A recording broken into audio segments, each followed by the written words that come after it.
So, everybody, welcome to our APIS Health Angels event tonight. We're holding a workshop with Michelle Lott, and we're talking FDA. It's kind of a big thing. All right, Michelle, I'm delighted to turn the crowd to you. I have to first just give you a little story. I met Michelle when she was giving a talk on Joe Hage's medical devices group, and which it runs every Friday morning from 8 to 9. Put a plug in for him.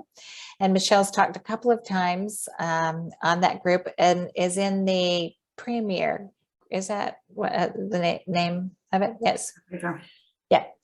And so, but we've just also been re-meeting at the ACA, the Angel Capital Association life sciences events, which run once a month, and where we talk about what it's like to manage investments, look at investments that other people are bringing to the table.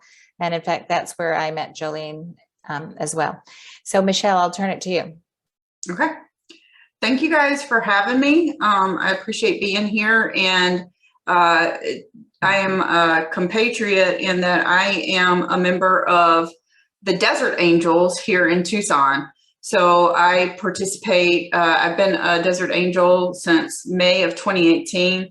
And since then, I have served kind of across the country as mentor in residence for several life science venture programs. So I understand both the investment side of things and the regulatory side of things. I was told today that they think that it would be the worst thing in the world if you were a life science company to have to pitch in front of me. So anyways, today we're going to talk about a successful go-to-market regulatory strategy and what you need to know about being in the market in the US and the EU. And this is going to come from a couple of different perspectives. It's going to be primarily educational at first, and then we're going to kind of tie it together with some market analysis tools.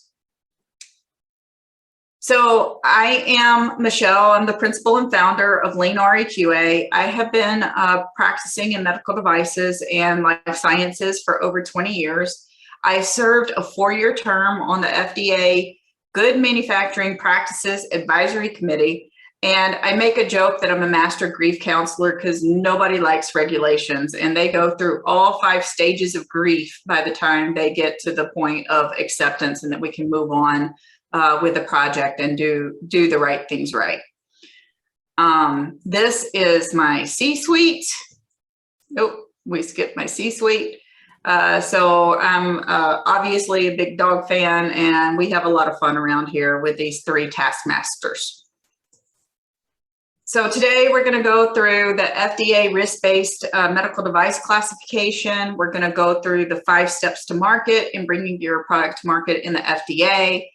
We're going to talk about how to use regulatory as competitive advantage and what you need to be looking for as investors. And then we're going to touch briefly on the current EU picture as a result of the MDR and what this is going to mean for your investment strategies. So let's start with the FDA risk-based medical device classification. Sorry, my slides are a little delayed for some reason here. So in the US, the FDA has this risk-based classification where they have class 1, class 2, class 3, and then a subset of unclassified devices. Class 1 make up about 45 to 50% of the devices. These are low risk. They're simple things like Band-Aids, gloves, surgical instruments. Moderate risk devices make up another 40 to 45% devices. These are class 2. These are like infusion pumps, test strips, powered wheelchairs, surgical masks, favorite topic of mine right now.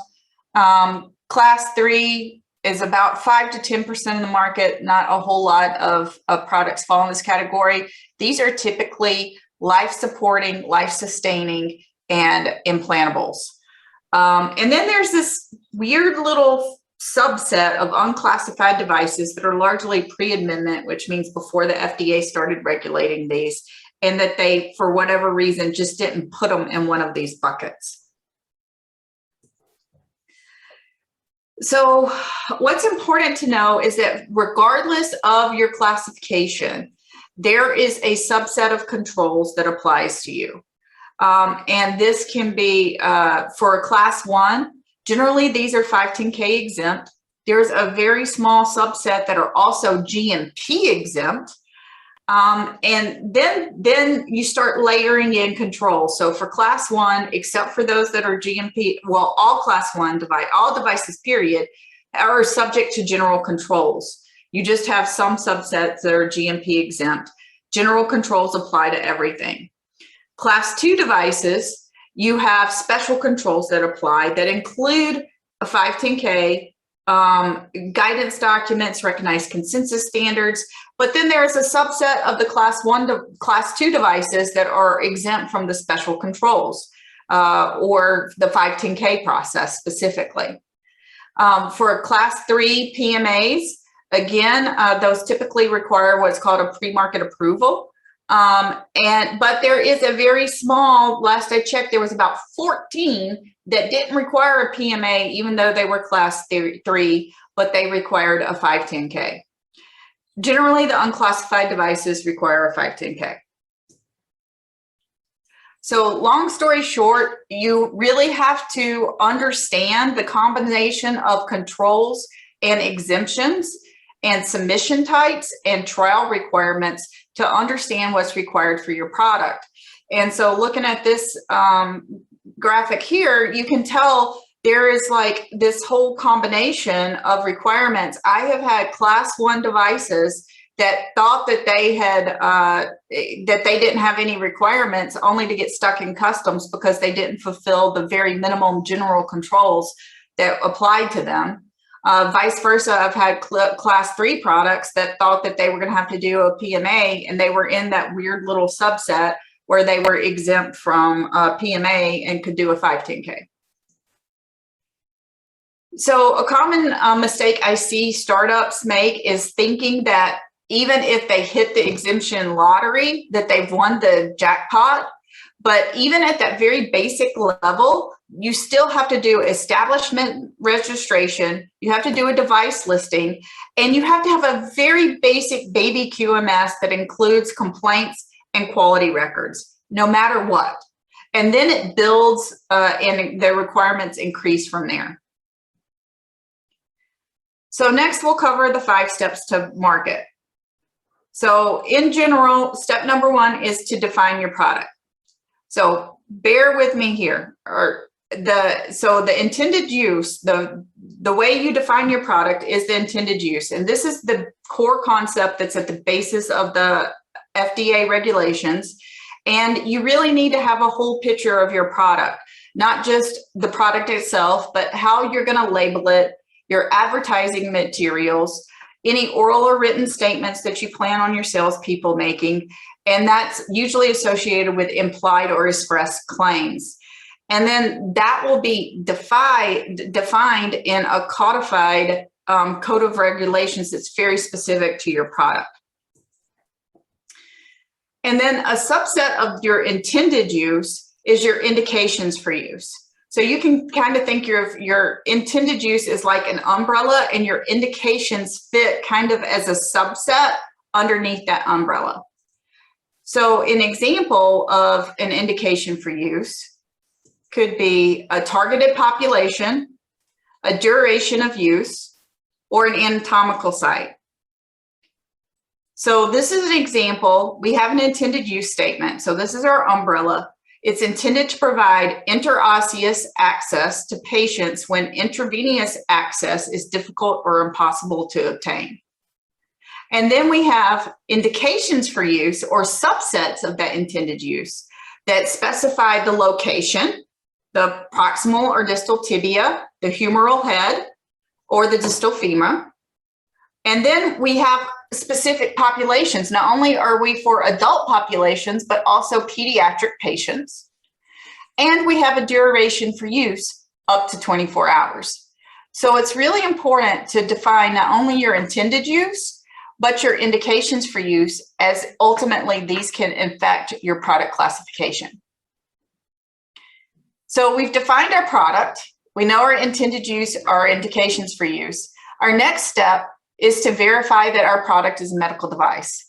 And this is the part that you're going to have to bear with me because it's going to seem duh, Michelle. So the definition of medical device is that primarily it diagnoses, cures, mitigates, treats, or prevents a disease or condition. And it does this by achieving what is called a mode of action by affecting a structure or function of the body in a kind of mechanical way, as opposed to a chemical or metabolic way, like a drug. So is this a medical device? Where our claims are, it's a modern space saver. It has an LED light bulb. It's a flexible desk lamp. So obviously none of this is a medical device, and no glare reflects on the screen. So easy peasy, not a medical device. What happens when we take a similar light and we say it's compact, space saving, move it room to room? No, not a device. But what if we say it's to regain focus and concentration? Maybe. It depends on why you're having trouble focusing and concentrating. But what if we say it provides natural spectrum daylight to combat depression? All of a sudden, we've made a claim that this can treat or mitigate depression, which not only is a medical condition, it's one that the FDA takes very seriously, to the point that they recently reclassified CES, or cranial electrical stimulation devices, that used to be regulated. It's one of those weird ones that used to be a class 3, but required a 510K instead of a PMA. And the indication for use, according to the Code of Federal Regulations, was for anxiety, insomnia, and depression. They split in a reclassification decision anxiety and insomnia into a subset and said this is a class 2 device. But if you want to say the same exact device with the same risk profile is to treat depression, it's a class 3 device and requires a PMA. So you can see how very serious the intended use and the conditions that you're saying you're going to treat in your claims are in terms of how you're regulated. So this is one of my favorites. Is this a medical device? You know, we've got baby diapers versus adult diapers. So if we look at this head to head and we look at our definition of medical device, sorry, my slides are just a little behind here. We have the intended use statement. The infant diaper is intended to protect an infant's garments from urine or stool, whereas the adult diapers are to protect, obviously, an adult garments from urine or stool. But why would an adult person need an adult diaper? It's because there is an incontinence issue. And incontinence is a medical condition. So let's take this feature by feature.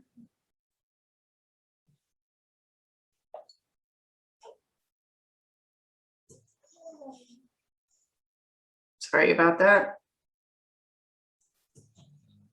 We'll just take them all. So is it intended to diagnose, cure, or treat a medical condition? No, babies are born not knowing how to control their bowels. That is a normal stage of life for a baby.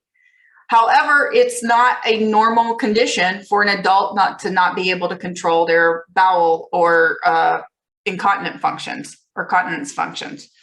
Is it intended to affect a structure or function? No to either one of them. Does it achieve its primary intended use by chemical action? No.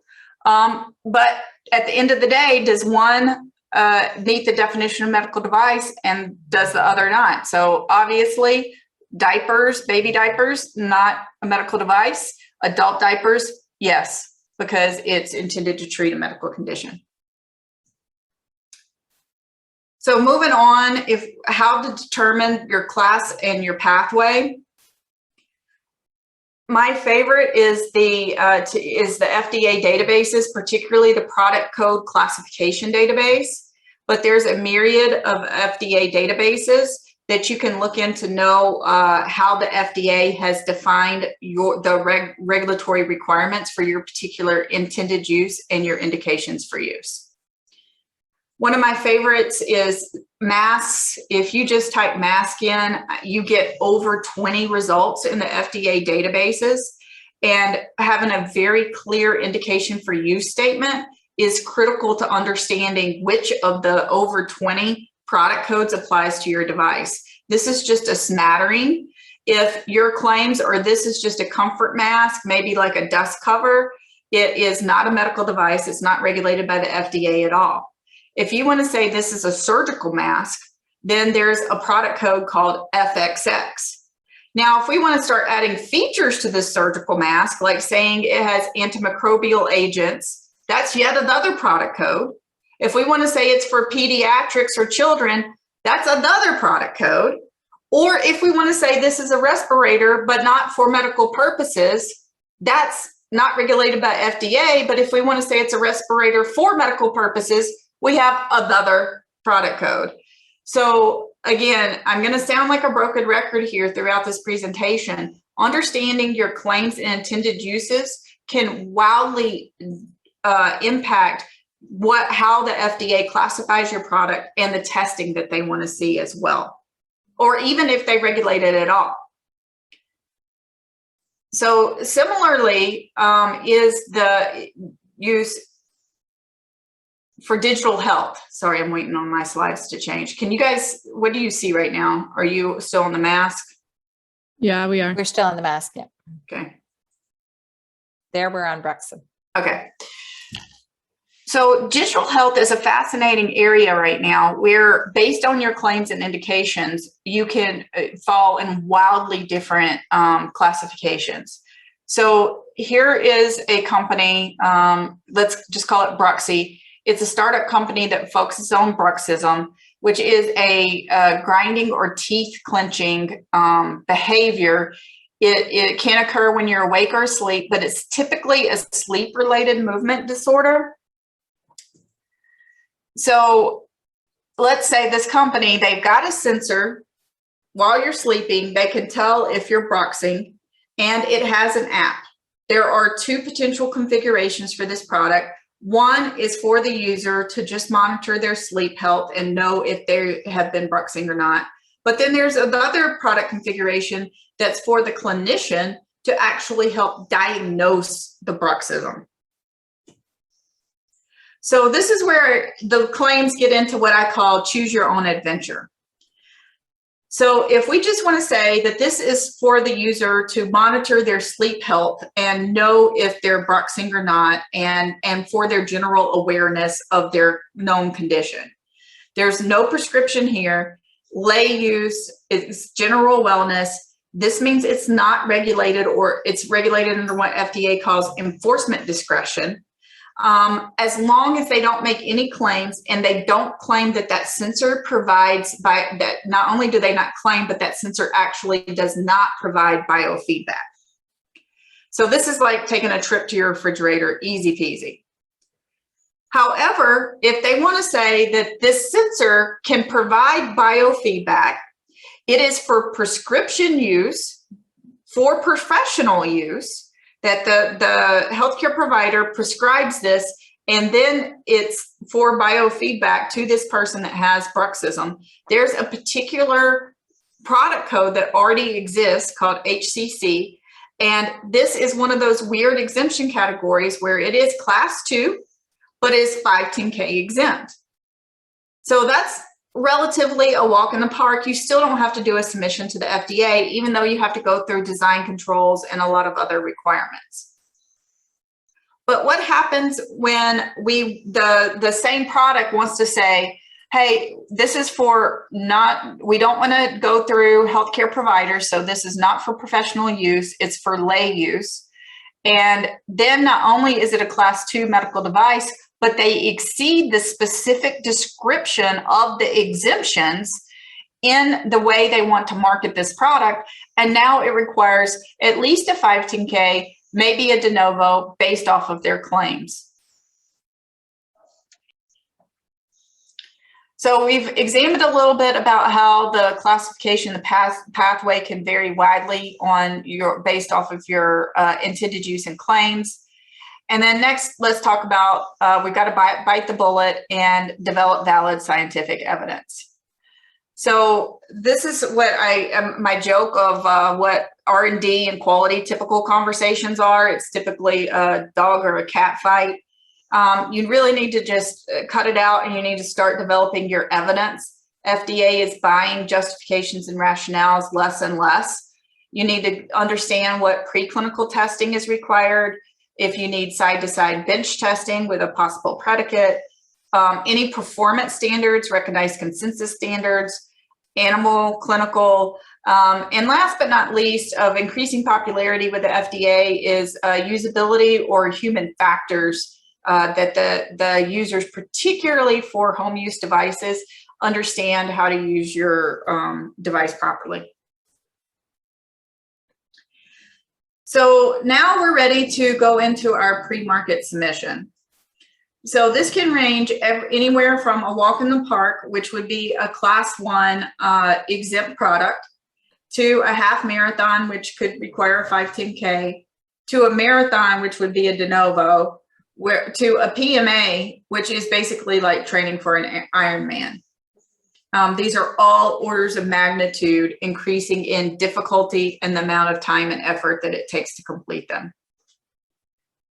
So for a 510K, this is the market application for low and moderate risk devices. This makes up the bulk of submissions to FDA by and large. It is based off a concept called substantial equivalence between your proposed device and an already legally marketed device. And that substantial equivalence is where you compare side by side the intended use, device features, and performance testing of your product compared to your predicate. And so therefore choosing that right predicate is the key. So let's talk about, what does a good predicate look like? Say this is your proposed device. This looks pretty straightforward. It seems like device A is a slam dunk for your best predicate, because you can't compare apples and oranges, right? Well, what if this is your proposed device? So then all of a sudden we have a very interesting and complicated predicate discussion. And so the way you make that discussion is you take your proposed device and your primary predicate with a reference device. Now, it's really important to understand your primary predicate has to be feature for feature, almost the identical or the same to your proposed device, is what you're relying your substantial equivalence argument on. Then you use your reference device for a specific feature or small subset of features that you are bringing in to say, hey, this is different than my primary predicate, but it doesn't raise new questions of safety and efficacy. The FDA is very particular about the number of predicate devices that you use, what type of predicates and for what, because they don't want to see people Frankensteining a bunch of features together into a predicate argument and trying to say it's still a class 2. So in this case, you can see for the bulk of the argument, we've used the primary predicate that this is pretty much same green apple, except for this one feature about what the inside of the fruit looks like. So there are other types of submissions and with a de novo and the PMA. I'm not going to go into those as much detail. Basically, a de novo, it's not reliant on a substantial equivalent, but it's also not for a high risk device like an implantable, life-supporting, life-sustaining. Typically, a de novo is for something where you might not have a clear predicate, but it's going to be a low to moderate risk device, and that will ultimately be a class 1 or class 2. Traditionally, the review times for a 510K are, the FDA says 90 days. This typically runs 100, 150 days. I tell clients to prepare for about 5 months, at least and that was pre-COVID. De novos, the FDA clock is supposed to be 120. I think before COVID, they were about 210, 250 days. And then PMAs take upwards of a year to clear. The fees are also widely different, ranging anywhere from about $3,000 to $30,000 to $90,000. The difference is that with a 510K, you get to say you have market clearance. De novo, you can say market clearance or granted, de novo granted. Whereas if you're in the PMA space, that's the only time that the FDA gives you marketing authorization to say pre-market approval or FDA approved. So let's take a look at how to use all this process as a competitive advantage, and then as investors to know when the companies that are pitching to you have really done their due diligence. So I see this all the time. Investors think, okay, the company has a great pitch. Their financial projections look great. Was that a question or somebody unmuted? No, I think it's something else, and I'll see if I can mute that person in a sec. So okay. And then the device concept makes sense, and the company seems confident in their own regulatory strategy. So that's all you need, right? Wrong, very, very wrong. You know, we've been talking about this with Deborah prior to this presentation. So here are some problems with making an assumption that the company is worthy of investment just based off of these 4 features. I see this in pitch decks all the time where they're like, this is novel, it's first of its kind, this is a new technology. And then the next slide, they're like, and we're a 510K. A 510K is a Me Too product. Like I showed you with the predicate reference, you can add maybe a combination of features, but you can't really, you're not a 510K if you are first of your kind. That in and of itself implies de novo.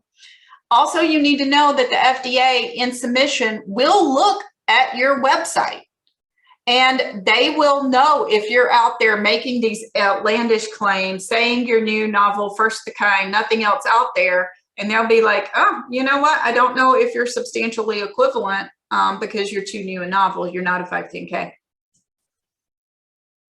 The other common mistake I see startups making is they're doing too little, too late from a regulatory perspective.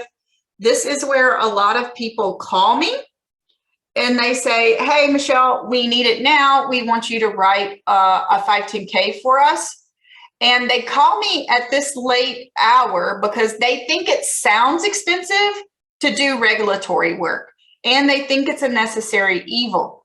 The problem is that this is when they should have called me. They should have gotten their regulatory strategy at somewhere between their initial idea and their market validation. Because that regulatory strategy informs their test strategy, the budget, the timeline. And they need all of those things before you do your first prototype, because it's going to inform what the design requirements of your product need to be. What are the performance criteria that it needs to meet? And then you need design controls in advance. Ideally while you're designing your product, that sounds novel, right? Otherwise you have to reverse engineer all this. You need to give consideration of, do you need to do a pre-submission and have an early discussion with the FDA? The FDA in your 510K is going to expect that testing was done on production equivalent units, or units where the design changes you made don't impact the testing. And they will specifically ask you, how does the unit under test compare to the unit described in the submission? Typically, while FDA is doing their thing, going through the submission process, I finished building out the full QMS for my clients. Then they go into their first production run. where we go through a last review of claims and marketing materials, make sure it fits with what we got cleared in the 510K. And then we move into quality system maintenance, complaints, management review, internal audit. All of this stuff is ongoing activities when you go into commercialization. So the problem is when you don't call me early and you wait until right before you think you're ready for FDA clearance, you've got to get in your time machine and build all this documentation retrospectively. And we've moved from just this sounds expensive to this really is expensive. And I guarantee you do not have enough time and money budgeted in your pitch deck to do this in reverse order. I also see startups that think that they can do the research themselves. For non-regulatory people, regulations are there. They either underestimate what the requirements are, or they're overwhelmed by them, and they don't know how to properly integrate it into their business strategy. Startups, especially ones that are led by their inventor or a practicing physician, fall in love with their own science. And they think that this is the best thing since sliced bread. Everybody, including the FDA, is going to be as excited about it as I am. They also apply a logical principle that they think it's like the transitive property of math. If A equals B and B equals C, then A equals C, and everybody's going to see that A equals C. But they don't do any of the work to prove that A and B and C are equal. They just expect people to get on board with this A to C, and FDA does not. They don't do that kind of college algebra. Of course, you know, the inventor physician startups, they don't surround themselves typically with the right people, the right skill sets to balance them out.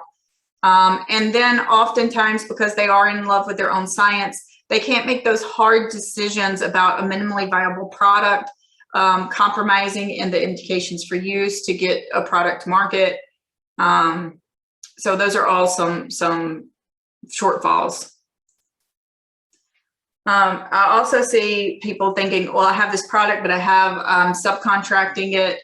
I have a contract manufacturer. They are got a quality management system. I don't have to have my own. That is not true. Regardless of how much you outsource, there is still a bare bones amount of the quality management system that as a specification developer, you can't outsource. Or that I also see startups using mom and pop shops for either cost perspectives or a particular type of technology. And those people can't, by the time they need to register with the FDA, they don't have a quality management system and don't have the wherewithal to put one in so that they can register and list with the FDA. So some don'ts. Don't under communicate. So I see companies just not wanting to submit a pre-sub at all and just wanting to ask forgiveness rather than permission. Don't over communicate. Don't submit pre-subs and you don't like what they say, so you didn't listen to it or incorporate it, and you just keep submitting pre-subs hoping that you're going to get a different answer. I also see people that have done their own research that look at their competitors and how and use that as their diligence for their regulatory strategy. But often your competitors, particularly if it's a class 1 or something that has exemptions, have treated their device a little like Cinderella's stepsisters in the shoe and trying to like shove it into a product classification where it really doesn't fit. And then I've actually had clients that lobbied and bribed the FDA. That did not go well.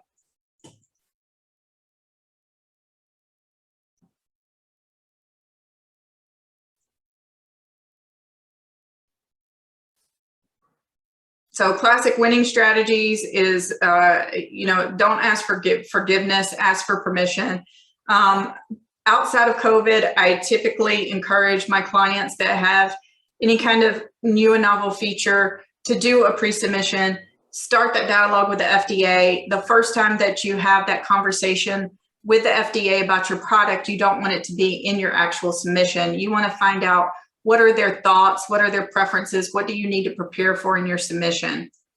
However, post-COVID, the FDA is rejecting pre-subs like right off the bat. They are saying thanks, but no thanks. We are kind of busy right now. And if you want us to look at this, resubmit it. And if and when we get to it, it will be 120 to 180 days when a pre-sub is supposed to only take 60 to 75 days. So market clearance is not the end of the race. Most companies think that they have made it to the finish line, but this is when the real heavy lifting starts. This is when you go into production. You have to have a full quality management system. You have post-market surveillance responsibilities. So you have to think about that big picture of the quality management system. You're only about halfway when you make it through your initial commercialization with the FDA. So basically, the FDA is going to be a marriage made in hell or a marriage made in heaven. And if you treat the FDA like they are a necessary evil, they will be so, and your business strategy and commercialization plan will reflect that.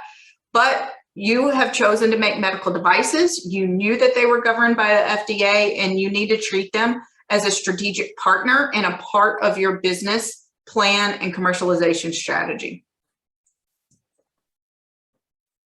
So what is the current picture in the EU? So we understand a lot now about the US. Let's turn the table and look at what that is looking like to bring product to market under the MDR, medical device regulation in Europe. So you want to send your product to Europe, but you don't want to send it on National Lampoon's European Vacation, right? Well, good luck with that right now. So this is what the medical device directive, which was the regulations in Europe prior to the MDR or medical device regulation. It was only about 60 pages. It was 23 articles and 12 indexes. It was supported by, a dozen guidance documents. This is like, you only had to cut down the tree in your backyard to print enough paper for it. Whereas the MDR has a lot more explanatory text. While the basic tenets are the same, it is now 175 pages. It has 101 whereases, which define the why, 71 definitions, and 10 chapters with 123 articles instead of 23 articles, and 17 indexes. So these are the what and the hows, and the European Commission is actively putting out guidance documents on top of these. But even though these are supposed to be the hows and the guidance documents, 80% of it is just a copy and paste from the MDR itself. So it's really still not very informative. So what has this left? Well, this has left a paradigm shift in the go-to-market strategy. Once upon a time, the EU had the reputation of ease of entry. They were very low on requiring clinical trials. And the FDA had a bad reputation of the hardest country to come to market, and that they required a lot of clinical data. So what has happened is that these paradigms have shifted. Now FDA very quickly has become having a reputation of being the easiest country to enter, and EU is requiring clinical data even on long-standing simple technologies. So the EU diversity makes it quite the complicated picture right now. You have the main EU, which is 27 member countries. You have the free trade group that includes Switzerland, that is possibly going through Swixit to become a third-party country again. The United Kingdom went through Brexit. It's another third-party country. Northern Ireland is kind of split between the two in terms of the regulatory requirements. And then you've got Turkey that could be going through Turkcit. So long story short, it's politically, it's extremely complicated. From a regulatory perspective, it's even more complicated.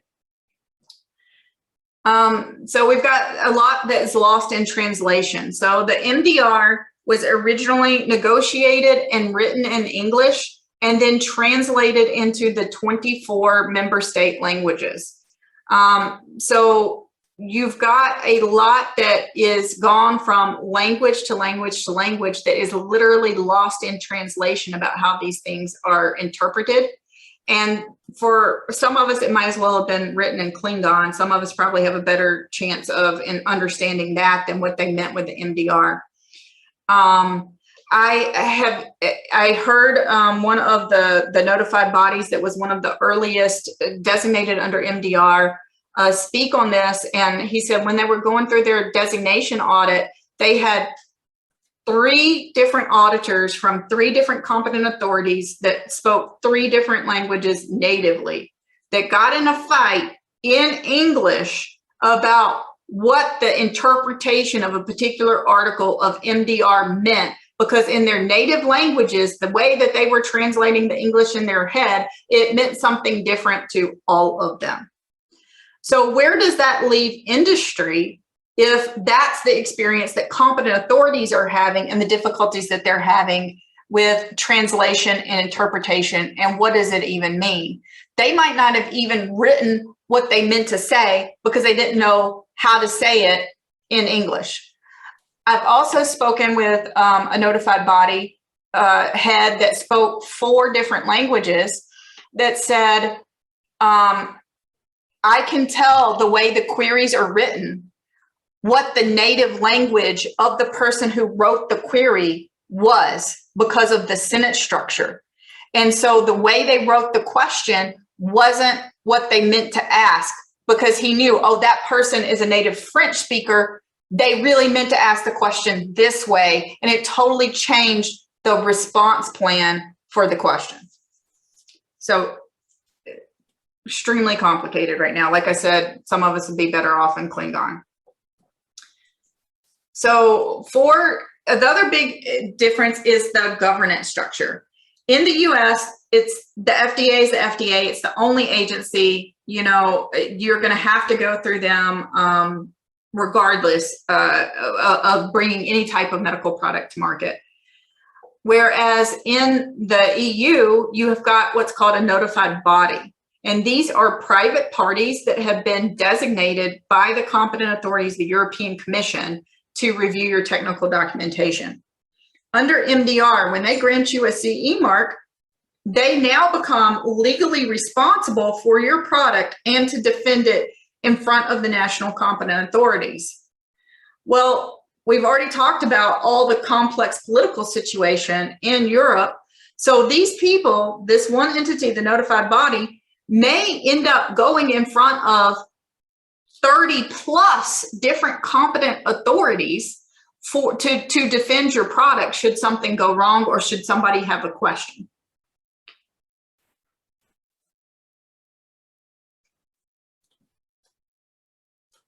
So technical documentation. No matter what, you've got to have a similar, you have to have technical documentation, period.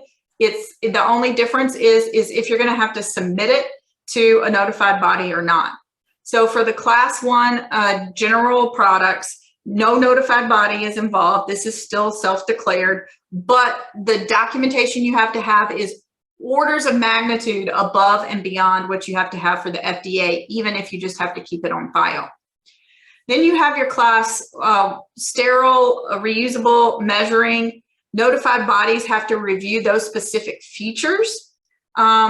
And then you've got your 2A, 2B, and class 3 products. These require full notified body review.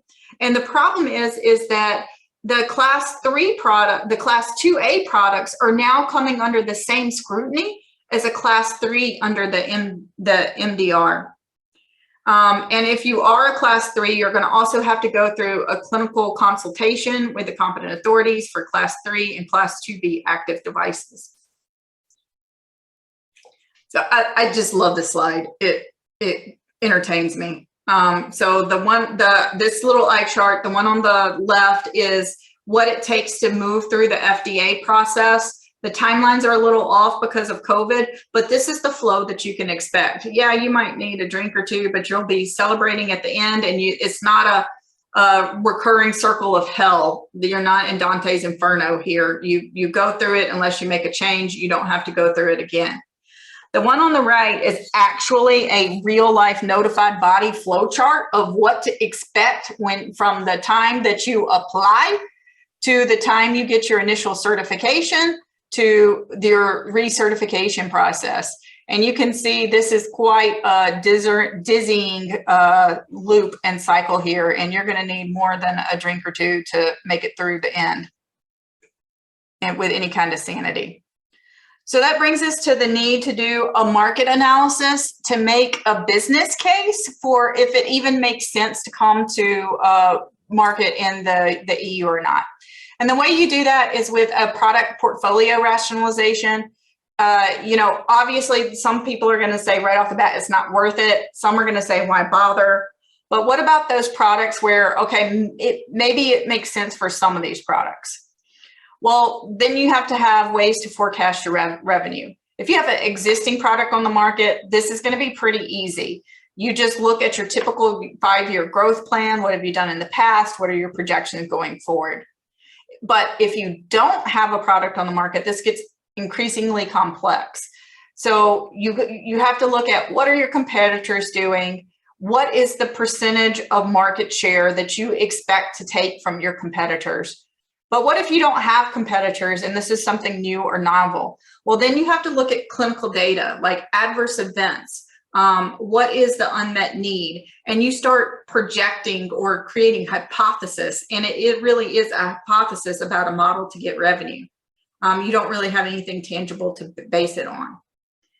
And then to make it more complicated is that you have a greater number of ongoing costs and a bigger set of hypotheses for the EU market. For your costs, I mentioned how many new MDG guidance documents are coming out that are going to increase the requirements for QMS. You're going to have to constantly update and change your quality management system. Your third-party fees, we've talked about the political landscape.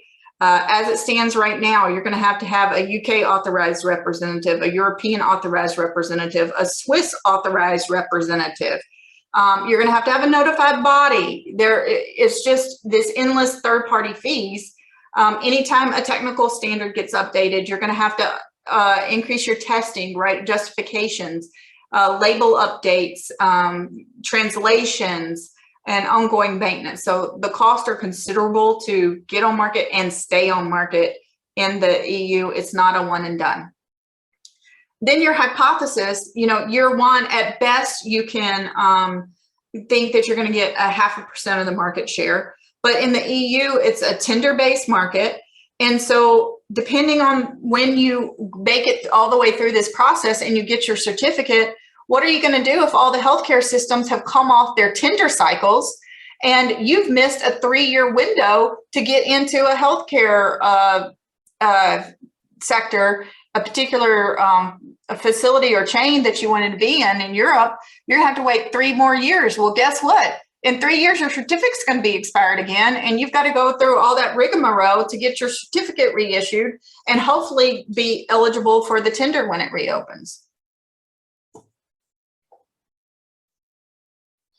So this leaves companies having to ask themselves, does MDR make sense? Does it make sense, or is it just a bust? So if you see a pitch deck where they tell you that they're going to go to Europe first because it's easier, that automatically should not be the first one that you invest in. So on my website, I have both a regulatory pathway assessment that you can download as well as a business market assessment. And these two things go hand in hand to determine, particularly in the EU, does it make sense for your company or the company that you might invest in to enter the European market? So, any questions? There's been some people posting questions in the chat. Many questions here. So Okay. Let's go back and see if I can start by bringing some to your attention. So I think some questions on some early vocabulary level sets. So when you talk about a 510K, what exactly it is. I know, and then we got into a discussion on predicates. And so if we could just level set on how that terminology 510K, which is actually a number in the regulations, maybe just give a quick answer on that one. Yep.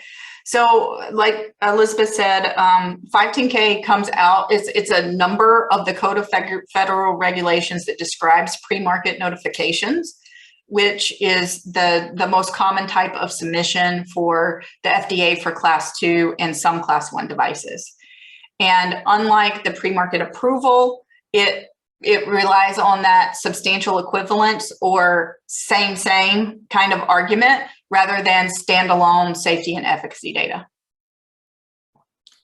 So a more recent question came about how much QMS work needs to be done before submitting a 510K? Well, for a 510K, a lot of the documents you need, particularly from verification and validation, come out of a design controls process. So in my opinion, to keep from reverse engineering your design documents and to get your regulatory professional what they need to do their submission, you need design controls, you may need software development, and risk management and usability. Those are the 4 procedures that, depending on the device type, that I encourage my clients to implement early, very early. Michelle, in your diagram, you were talking a little bit about getting your QMS up to speed. So could you maybe just speak a little bit to what would be the typical design level QMS and then like manufacturing on product on market? I think that was where there's a little bit of clarification, because obviously from a R&D standpoint, there's design elements of the QMS that have to be in place ahead of that submission. So the phases I build them in are typically that design controls that I just mentioned, those 4. And then usually kind of right before submissions is when people are starting to select their final suppliers and contract manufacturers and whatnot. At that point, I encourage them to put their supplier controls in so that they know that the suppliers that they are selecting can be qualified as FDA registered or have the minimum requirements that they need for that supplier per the FDA regulations.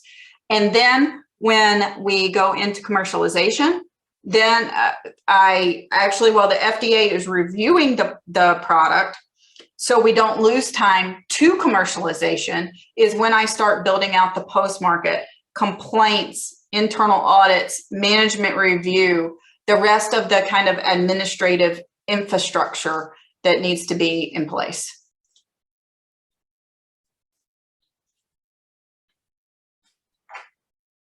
Deborah asked, is the QMS for Class 1 exempt the same for Class 2 510K? I think that was before your answer, but maybe you could just touch on that.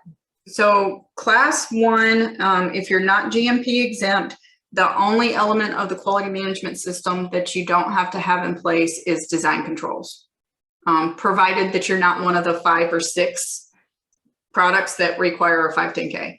Mm-hmm. But, you know, we talked about this, Deborah, at the beginning, where you think you know that you'll have to do a 510K next for your expanded indications.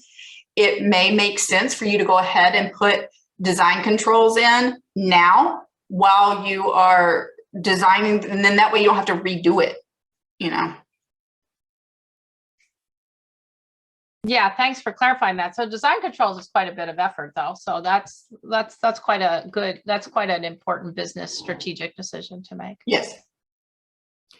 Deborah asked a question about what is the cost to do each of the submissions, not in terms of your fees to the FDA, but if you were actually going to hire a consultant to give you a hand on this. So a 510K can take anywhere from 80, 100, maybe 120 hours, depending on the complexity and the number of product features. A de novo 200 plus PMA is ridiculous. Mm-hmm. What's your consultant rate when you do the 80 to 100 hours, 120 hours? Let's talk offline about that. Okay, great, thanks. That was for 510K, 180 to 120. Mhm. Okay, thanks. And would you recommend that someone hire a consultant to do this, or actually hire someone on, like, when do you put a regulatory staff person on your team versus doing the consulting bit for a while? Well, I still have my first client from 12, 13 years ago that still doesn't have internal regulatory and quality support, because I bring a whole team to the table that they couldn't recruit or staff for internally. So it just depends on, how much you need, how fast you need it. Most startups can get by a really long time, maybe even into commercialization with a consultant. Do you recommend a consultant after you have product in the field to run your, I forgot the name of it, when your complaints and all Yeah. that? Do you recommend an internal for that? It depends on the volume. So I've got some clients that are just, they've got almost commodity products. They have very low non-conformance rates. They have very low complaints. And we run their entire quality program, even though they are the actual manufacturers, not even using a contract manufacturer. Oh, so that makes sense. It's really driven by the volume. Not if you don't have many complaints, then you can do a third part, a consultant or a partner to do that for you. But if you have a lot of them, then you need to be fixing it anyway. You need to get rid of your complaints. So that makes sense. Right. Yeah. Great. Thanks. I'm going to ask a question. I want to come to Allie's one, which is what 3 questions you should ask investors. Ask as an investor. But I want to ask Erica's question first, which is, could you speak about classification of in vitro diagnostics from biomarker tests to genomic sequencing methods? Because there are other products that come to the FDA, and wondered if you could speak to that. Yep. So I don't personally practice IVDs. I've got people on my team, so I can't speak too much to that, other than, and this is not necessarily an IVD, it was in a imaging diagnostic, that the biomarkers have got to be standard of care, or they have to be something that has come through the Critical Path Institute and recently recognized, and that because the FDA partners with Critical Path, because I had they were looking for a very specific biomarker that was like a subset and more specific than the standard of care respiratory biomarkers. And FDA had not yet acknowledged that that biomarker was better than the standard of care. And so that they had to go back through the critical path to get that cleared. And so what was the other 3 questions that investors? Can I just ask you, what is the Critical Path Institute exactly? They're a very early stage regulatory science group based here in Tucson that have a strategic, one of the public-private partnerships with the FDA, where they work on endpoints and biomarkers that are predictors of safety and efficacy, basically. Okay, thanks. Mm-hmm. If you need further reference, we can get Michelle to just, if you can't find that. Okay, so let's go back to, if you're an investor and you are sitting at that pitch competition today, or would have been an investor analyzing some of our companies that came this week, what would be the top 3 questions you would ask with regards to the regulatory strategy? I would ask, did they do their own research? Mm-hmm. And if they did, I would ask for it to be professionally vetted, because they don't ask for enough time and money, and they make wrong assumptions when they do it themselves. I would ask, this is to meet standards. Is this when you say their own research? Yeah, like the product code they fit, when they say, especially, no offense to everyone, when they say, I'm class 1, 510K exempt. And I classically see companies that have misinterpreted and aren't aware, like Deborah is, that I'm class 1 now, but I'm going to be creeping over that line real soon with what I'm like. I was sitting next to an investor that I knew at a pitch competition, and they were looking at investing in this particular, it was like a TINS unit to improve swallowing or something. They're like, we're class 1 510K exempt. And like, I pulled it up real fast and I turned the regulation around to the investor. And I'm like, does this intended use sound like what they just said? They're like, nope. And I'm like, it's because it's not. So, so that should be, so don't blindly trust the research or the classification that the company has done.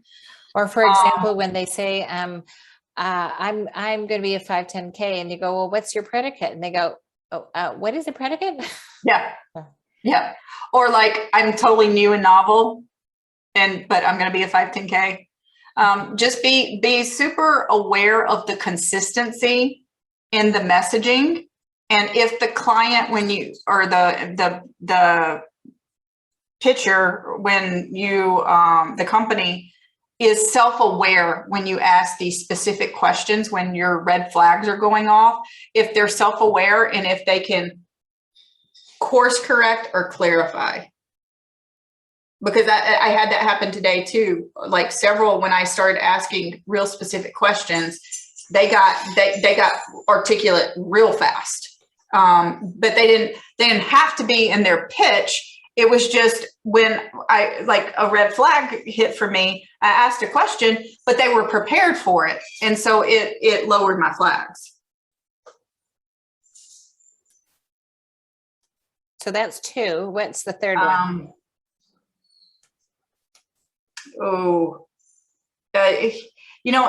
Time and money. Like, do they know, like, and this would be on a deeper dive. Do they know like what testing that they're going to have to do, like electrical safety, biocompatibility? Have they talked to any test houses? Do they have a realistic impression of what it's going to really take? I mean, biocompatibility alone, just the big 3 can be $15,000 to $20,000, much less some of the more advanced panels. And FDA is getting super, their expectations are really raising for those, for biocompatibility. So you might have to do more than a big 3. It's just that kind of awareness.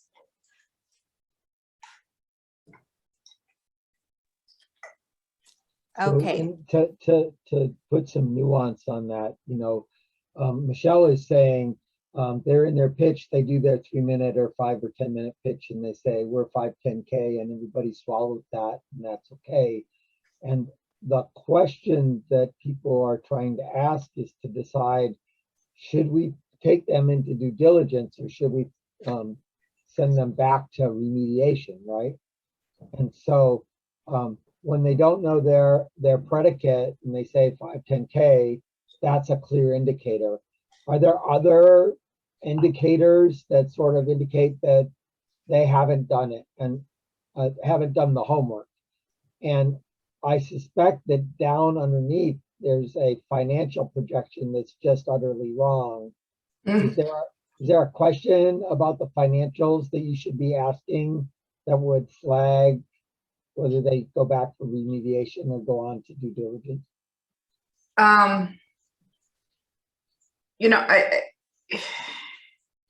Fees, I think, is a good one, particularly if they're de novo.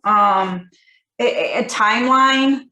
If they say that they're going to get a 510K in 90 days, and they've just used if they've used all the off-the-shelf FDA numbers, be it fees, 90 days to a 510K, the kind of canned answers that you would get if you put it on the FDA website, they probably really haven't done their due diligence or not living in reality, because everybody wants to tell investors that it's going to take 90 days because that sounds, who wouldn't want a 510K in a calendar quarter?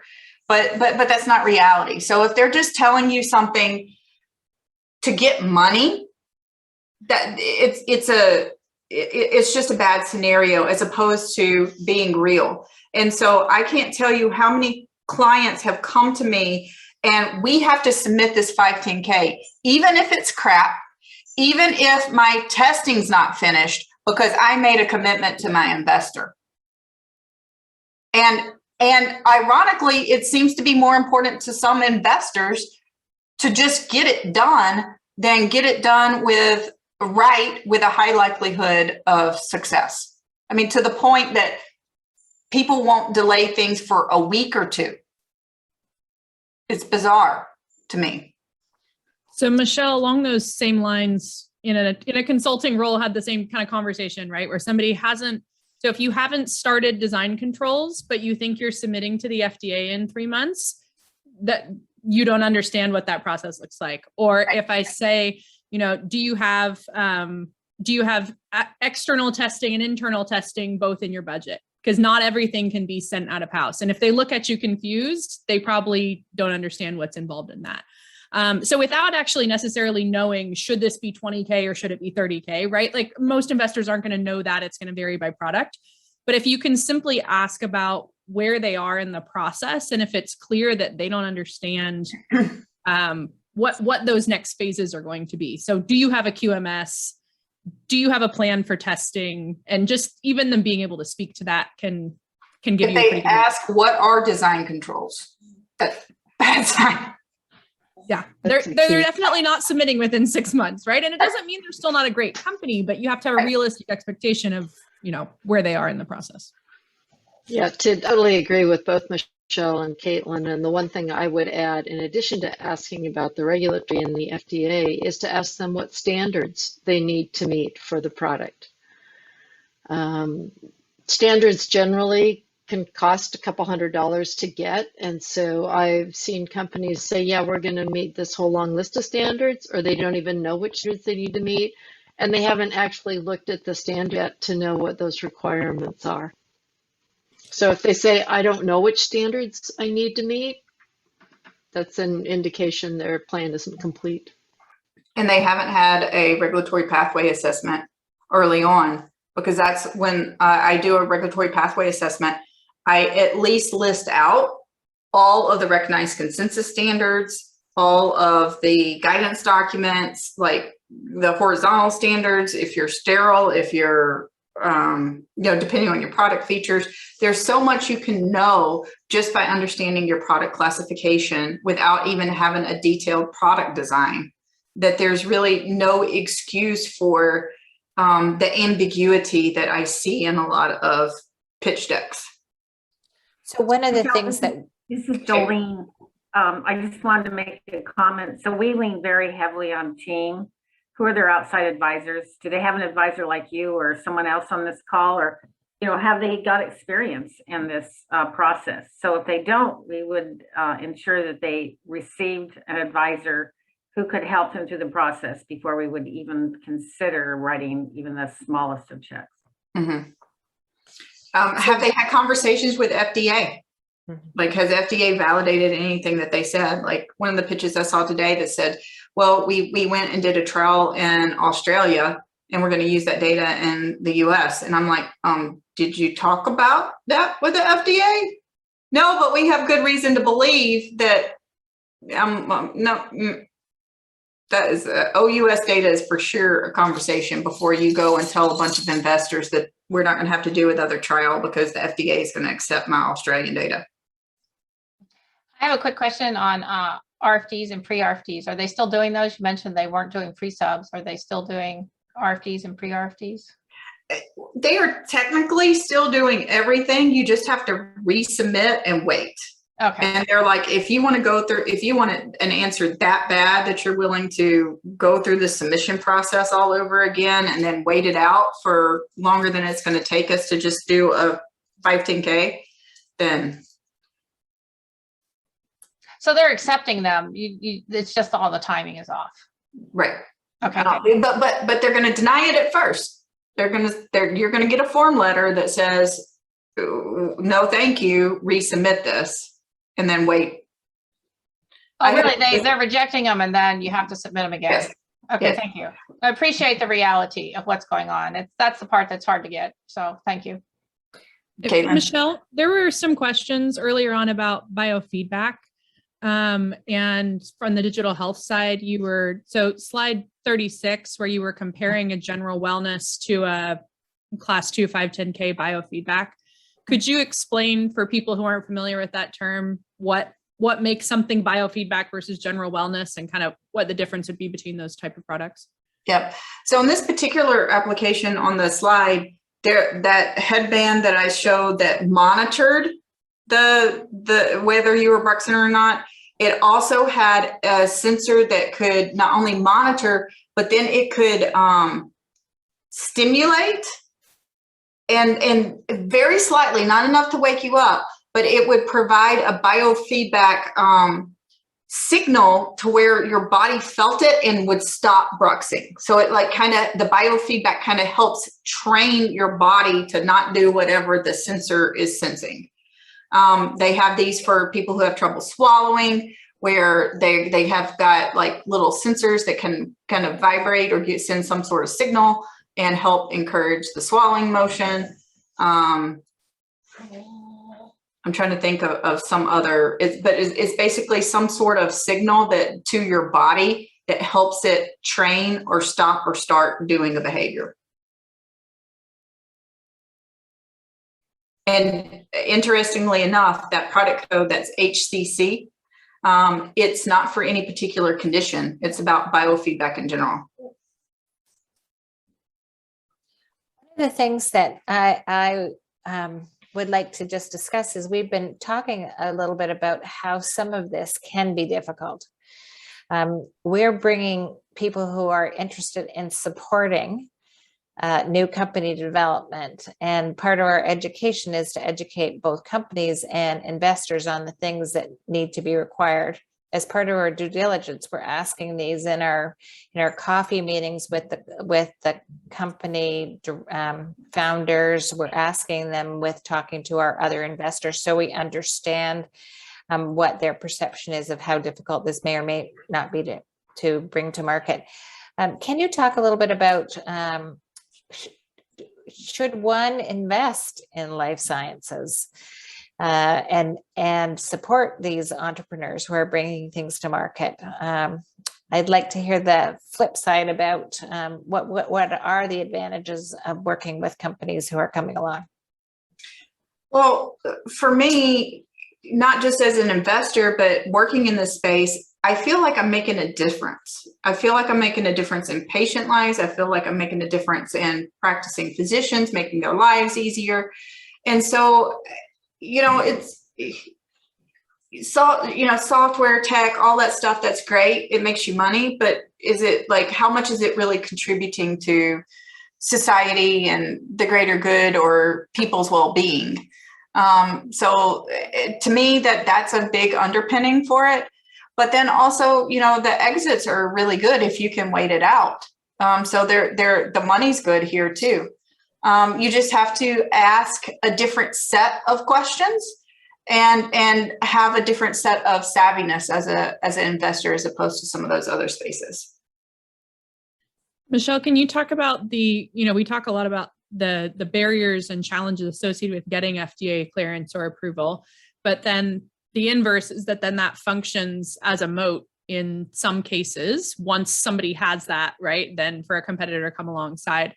If somebody's gone after a de novo or a PMA, how easy is it for the next company to use that as the predicate and then go the 510K? How long do you think that moat is a viable consideration? Yep. So in the PMA, you basically have to start fresh every time you do a PMA, regardless of your competitive landscape. You've got to do all of that safety and efficacy, because every single PMA has to stand on its own. Whereas de novo, it's a really great question for de novo. I see a lot of companies who think that de novo imparts some sort of IP, almost like it's a new drug, where like the FDA grants some market exclusivity and that it's a way to protect their IP. And I'm like, no, this is not how it works in devices. But the opportunity that you do get in de novo is that part of a de novo request is that you suggest to the FDA how the device should be classified. Should it be class 1? Should it be class 2? And not only how should it be classified, but what are the special controls that should be put in place around that that regulation? So I watch as some of the de novos come out, and I read the classification regulations that come with them. I see some that the people clearly didn't understand the opportunity they had, and it's just like a couple of sentences of a regulation and intended use. And I see some that are like, man, they got their opportunity. They created a guidance document that the regulation that they suggested was like this long, and it had like specific performance criteria, and you have to be between this window and this window, and like it was insane. So you really have to know what you're doing with a de novo and the opportunity you have. And not only are you trying to get your product cleared, you're trying to set the bar for what the people that can do a 510K after you have to prove. And that's a big moat, really, isn't it, for a company going forward?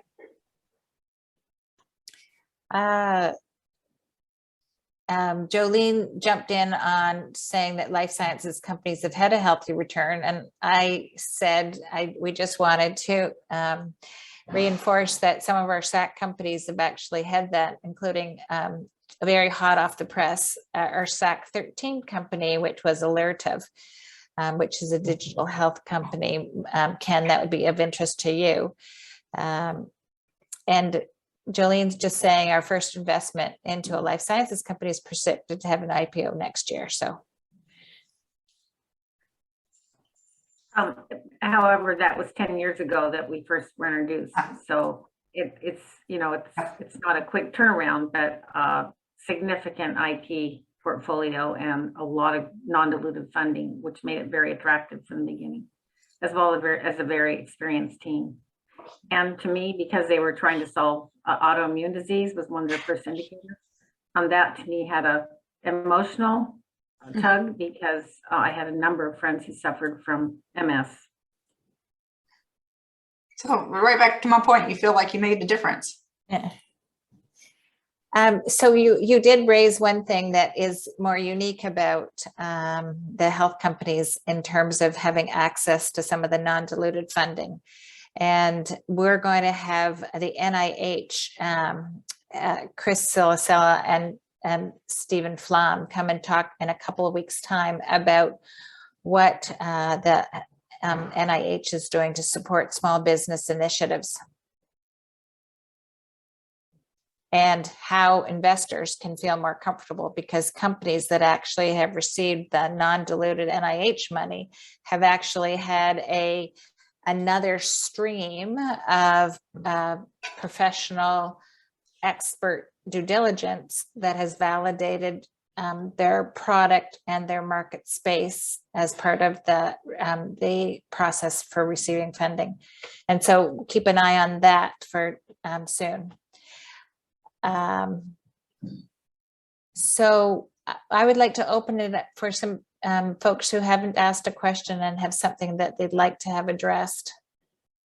While you're asking, I'll sort of go back through the chat. Caitlin's helping out to see other questions that we haven't brought forward.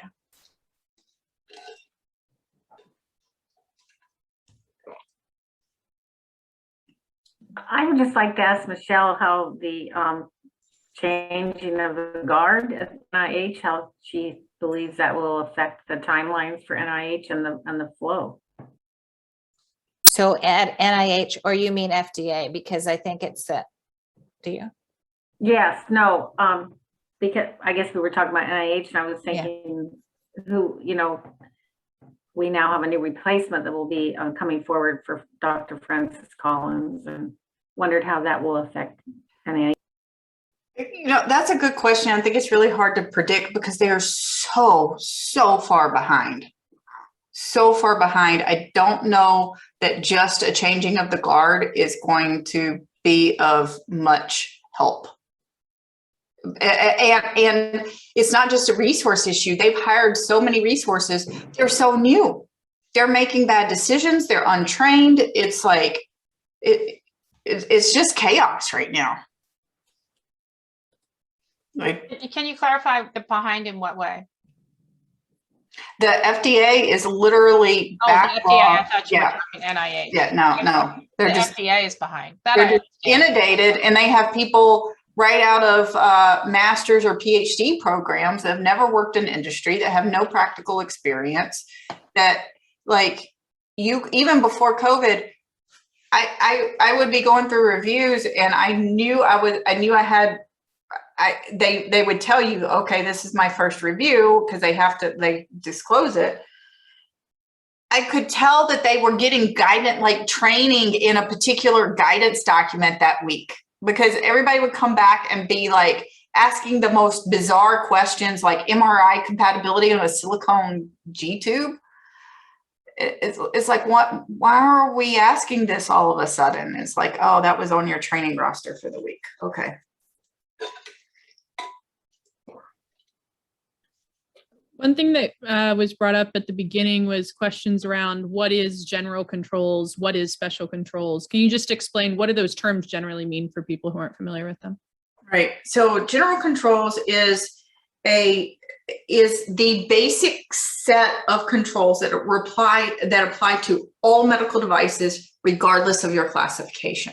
So when I put that, you hit the lottery or the jackpot with all your exemptions, is I had some clients come to me that were class 1 GMP exempt, thought it was as good as they get, argued with me that their contract manufacturers didn't have to be registered and listed with the FDA. And I'm like, yeah, they do. Guess who told them? Customs. When they tried to import their product and their contract manufacturer wasn't registered and listed. And then, they got weeks and weeks of the product sitting on the water that can't move because they didn't understand general control. So that's regardless of anything, you have to register and list, and you have to have a complaint and reporting procedure, period. And then you start layering in the controls on that. Special controls are things like guidance documents, recognized consensus standards, 510K, labeling requirements, post-market surveillance studies that are required. Those get a little bit more, those are generally product specific.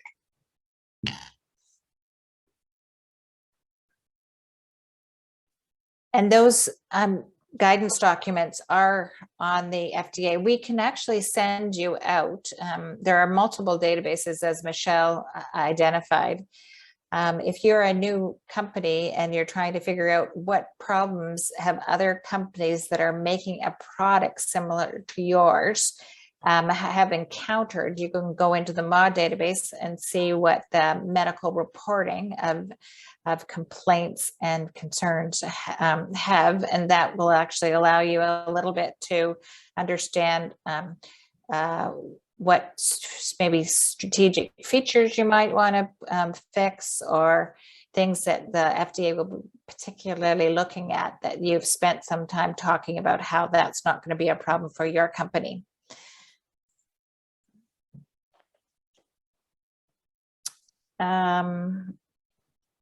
Ali, as a new investor in APIS, and thank you for coming along on the journey with us. Are there other questions that you would like to ask that this might be useful to do so at this time? And the fact that you've been a nurse and you probably involved in some of the reporting of any complaints or incidences on equipment that you may have seen at the hospital, if you want to share your feedback from that perspective as well, that'd be helpful.